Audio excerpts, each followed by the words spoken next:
और फिर उसको अगर वो मर जाता है तो उसको दफना दें। और जैसे लाइफस्टाइल वालों ने इन्फॉर्मेशन फैलाई भी है कि इसका दूध और इसका गोश्त सेफ फॉर कंजम्पशन है, तो उसके हवाले से भी जो खदशात हैं लोगों में वो दूर करें।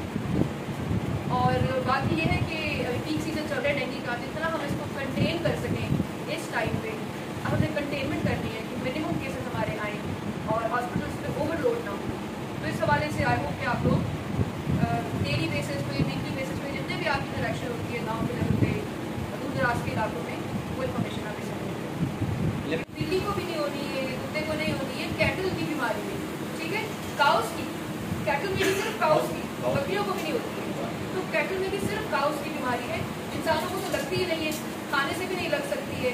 स्किन की बीमारी है, स्टमक की बीमारी तो है नहीं कि खाने से लग जाएगी, या वायरस तो नहीं है उस तरह से कि आपकी बॉडी में खून में फैल जाएगा। ये सिर्फ स्किन की बीमारी है और होती भी है काउस को।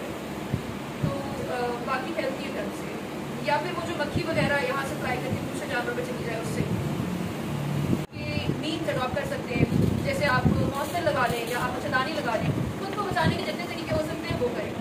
फिर चूँकि आप लोगों की डेली की पेनिट्रेशन है गाँव के सारे इलाकों में, जैसे यूसी सेक्टरीज हैं उनमें हम रहते हैं वहीं पे वही रहते हैं, तो आपका डेली का इंटरेक्शन होना है गाँव वालों से।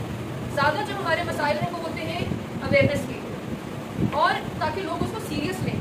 आपने देखा हो कि लोग एक हद तक उसको सीरियस नहीं लेते, वो कहते हैं नहीं हमें तो नहीं होगा, पता नहीं क्यों हमारे एक ऑप्टिमिज्म है कि हमें नहीं होगा, हम कुछ ख्याली में रहते हैं ना। ये एक होती है कि फीवर स्टेज,